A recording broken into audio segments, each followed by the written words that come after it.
El romancer Jaume Arnella dedicarà el seu nou treball a la Quinta del Biberó, les lleves republicanes del 1938 i el 1939 que van anar al front durant la Guerra Civil Espanyola.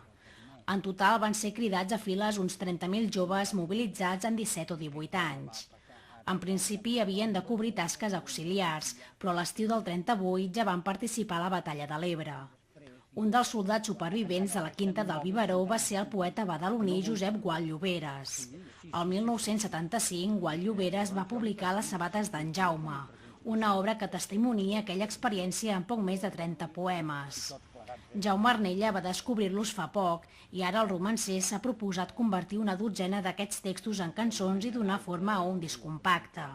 Arnella explica que l'autor badaloní té records de coses molt quotidianes, d'un, per exemple, que tenia molta gana, sempre que tenia gana, només somiava amb menjar.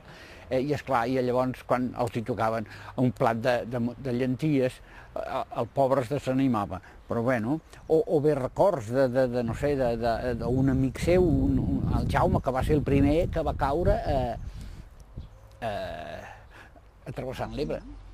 I llavors també em fa gràcia, perquè aquí a Santa Eulàlia de Ronçana hi ha un home que és de la lleva del Biberó i que, bueno, jo li vaig anar a parlar i dic, mira, estic fent coses així, i llavors molt amablement ens va atendre i va estar parlant de la seva experiència. Bueno, extraordinària, una experiència d'una persona que amb 17 anys, bueno, però llavors ja era molt més gran, ja n'havia fet 18 quan havia acabat la guerra i tornaven i van quedar ells i ell era el més decidit de la colla, van quedar 4 replegats i llavors ell era el que decidia, ara retirada, ara aquí aguantem una mica que la gent que fuig cobrim-los una mica, ara ja n'hi ha prou. A 18 anys. Aquest santaeulalià al que es refereix Jaume Arnella és l'exsecretari del casal d'avis Constanci Moles. Moles va arribar al front al maig de 1938 i va viure batalles com la de l'Ebre en missions de recuperació de soldats.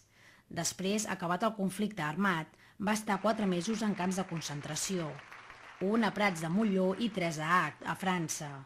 També amb ell ha parlat Jaume Arnella per donar forma a aquest homenatge a la Quinta del Biberó.